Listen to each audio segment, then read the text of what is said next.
बड़ी बड़ी उम्र बीत गई महाराज चक्रवर्ती सम्राट दशरथ जी की, लेकिन दशरथ जी को कभी चिंता नहीं हुई। एक बार ऐसी कौन घटना घटित हुई भोले बाबा कि महाराज चक्रवर्ती सम्राट दशरथ जी रो रहे हैं, गिलानी हुई कि मैं निर्वंशी हूँ, मैं निपुता हूँ, मेरे कोई संतान नहीं। भोलेनाथ ने कहा देवी, कोई कार्य होने से पहले कुछ कारण अवश्य बन जाते हैं। चक्रवर्ती सम्राट महाराज दशरथ के पास कोई कमी नहीं।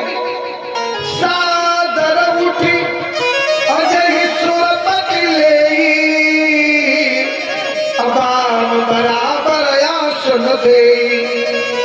वो चक्रवर्ती सम्राट दशरथ 10 सहस्त्र रवि कर लखे और 10 दिशारथ जाए और 10 सिर प्रकटे सुवन कहिए दशरथ ताए।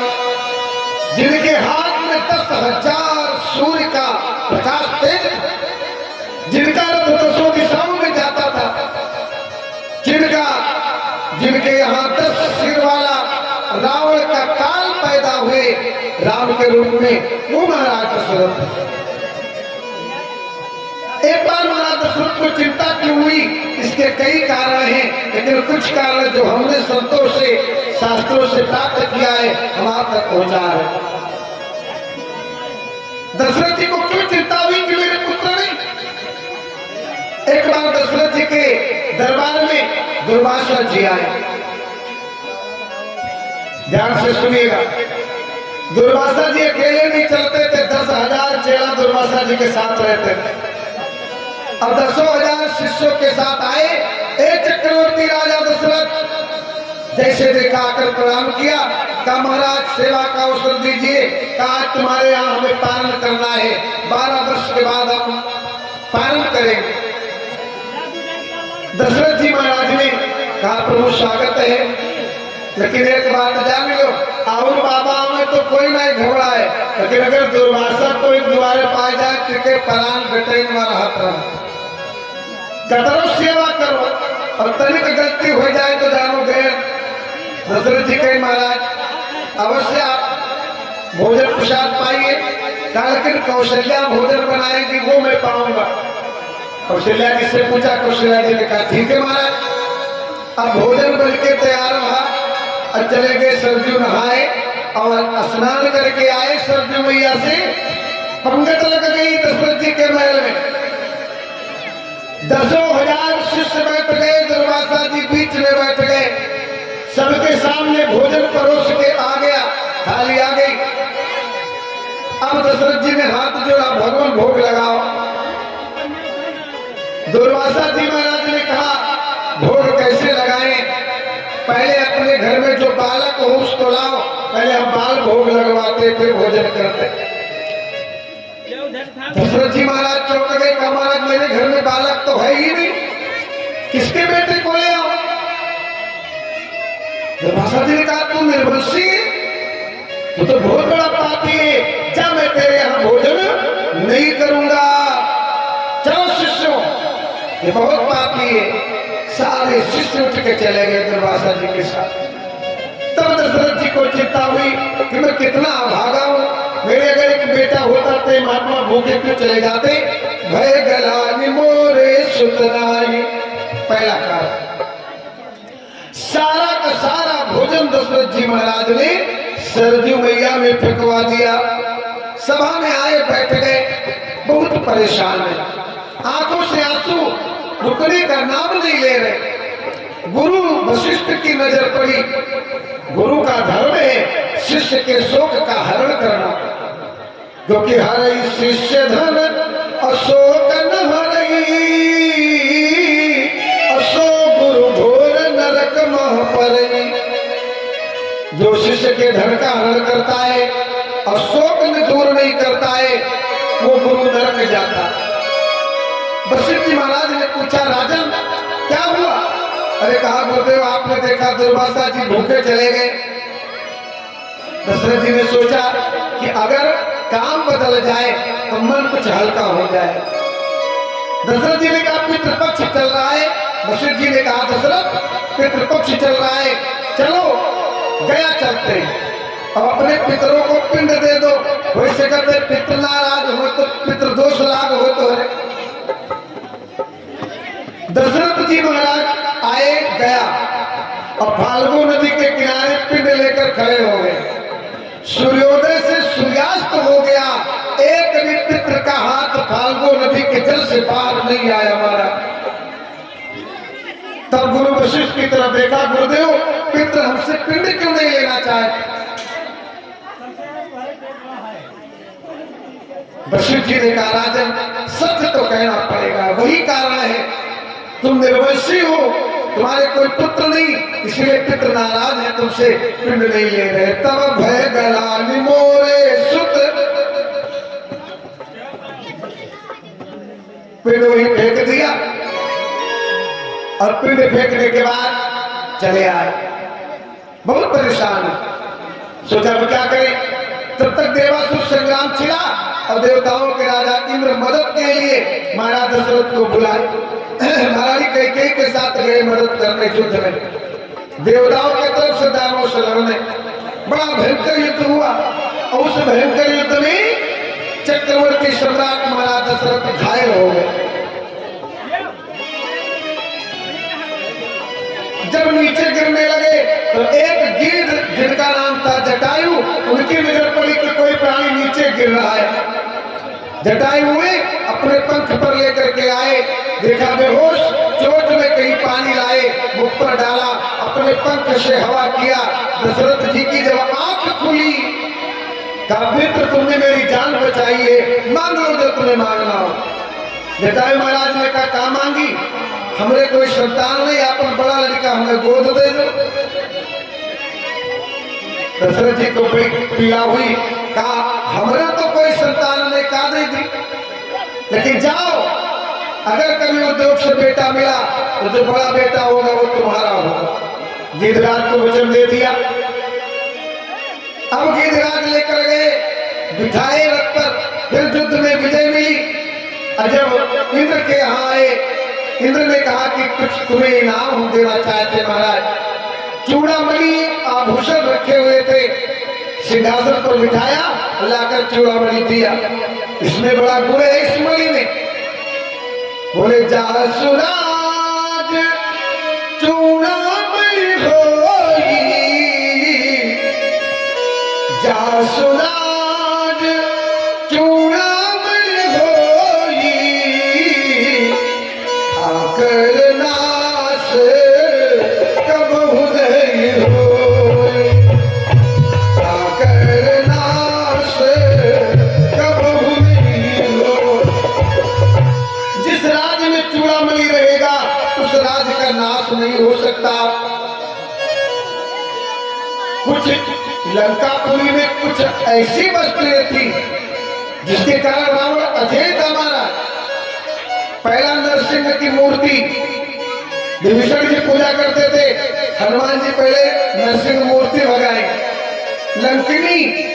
लंकिनी का शांत की, अशोक वाटिका हनुमान जी वाका उजारी। अक्षय कुमार जब तक जिंदा है रावण अजय है, अक्षय कुमार का वध किया। चूड़ामणि जानकी मैया जान गई, जब हनुमान जी ने चिन्ह मांगा कि यारो पहचान दो कुछ, तो मैया ने दिया। मात मोहि दीजे कछ चीना, जैसे रघुनायक मोहि दीना, चूड़ामणि उतारी तब दयऊ। चूड़ामणि दिया मैया ने, क्यों? क्योंकि जानती है जासुराज चूड़ामणि होई, ठाकर नाश कबहु नहीं होई, ठाकर नाश कबहु नहीं होई। चूड़ामणि लंका नहीं है, चूड़ामणि लंका नहीं है, रावण का प्रभु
संजीवनी बूटी विभीषण महाराज रहे, जौने दिन विभीषण छोड़ के आए रावण के दरबार, असके चलो विभीषण जब ही आयुहीन भये सब, बस उसी दिन सुना।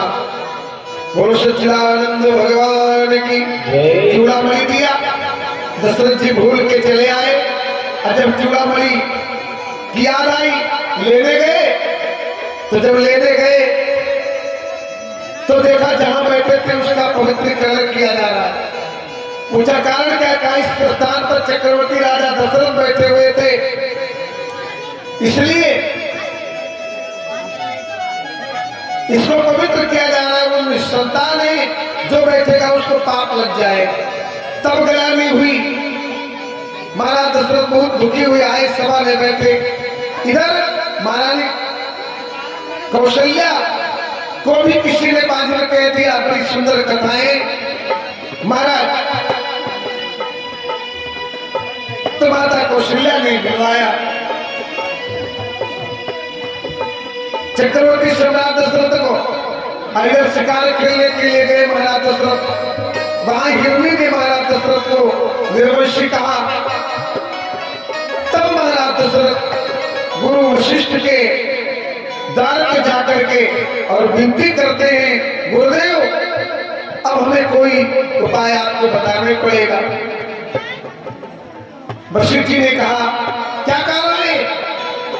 बोले सुनी अयोध्या नहीं भावे, न सरजू के नीर, न सरजू के नीर भावे हो। सुनी अयोध्या नहीं,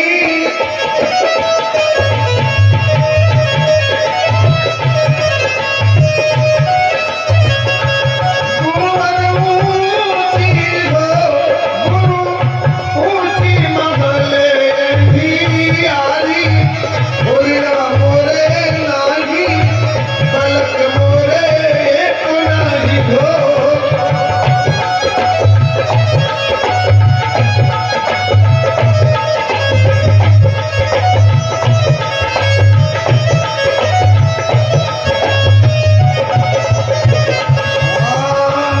छोड़ देवे अवध नगरिया, सरजू जल मंडन, सरजू जल मंडन हो।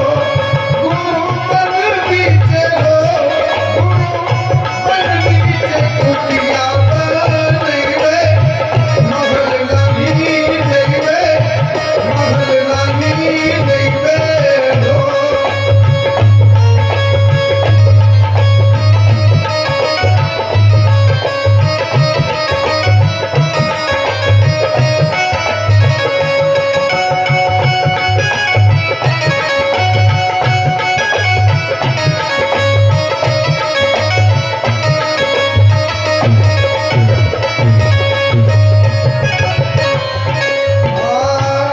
कहले वशिष्ठ सुनो राजा, उपस्थ यज्ञ ठानो, यज्ञ रचे बाबो। राजा कोटि में हो, राजा कोटि में तो आ गई तो दान, घोर तोरे हुए, कर्मचारी हुए हो।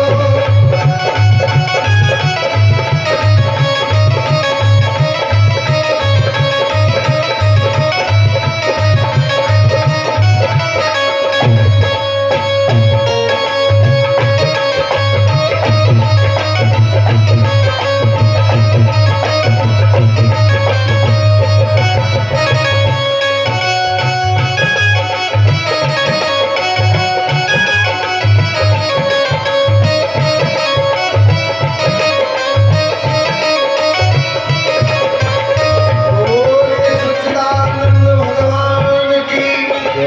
तब श्रृंगी से वशिष्ठ बुलावा, पुत्र काम शुभ यज्ञ करावा। यज्ञ प्रारंभ हुई। अब उस यज्ञ में भक्ति के साथ आहुति डाली गई। अग्निदेव प्रकट हुए, हाथ में कटोरा, कटोरे में हरि प्रसाद का। राजन तुम्हारे गुरुदेव ने जो विचार किया वो सिद्ध हो गया, जाओ ये प्रसाद अपनी रानियों में बांट दो, तुम्हें पुत्र अवश्य मिलेंगे। महाराज दशरथ ने तो सब रानियों को बुलाया, कौशल्या जी पहले आई, आधा प्रसाद कौशल्या जी को दे दिया। अब जो आधा बचा उसके दो भाग किए, एक भाग कैकेयी जी आई उनको दे दिया, और जो चौथाई भाग के उसके भी दो भाग किए। देखा और कोई आया नहीं, बस कैकेयी और कौशल्या मैया को दोनों भाग दे दिए। दोबारा तब सुमित्रा जी आई, कौशल्या मैया ने दोबारा वाला, कैकेयी मैया ने दोबारा वाला भाग अपना सुमित्रा जी को दे दिया। तीनों बहनें गर्भवती हुई, तीनों रानियां, समय इंतजार हो रहा है, सारे देवता भगवान के आवाहन की आने का इंतजार कर रहे हैं। समय आ गया, नवमी तिथि मधुमास पुनीता, समय आ गया, चैत्र का महीना, नवमी तिथि, नवमी तिथि मधुमास पुनीता, शुक्ल पक्ष अभिजीत हरि प्रीता, नवमी तिथि मधुमास पुनीता,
कौशल्या मैया के गर्भ से प्रकट हुए।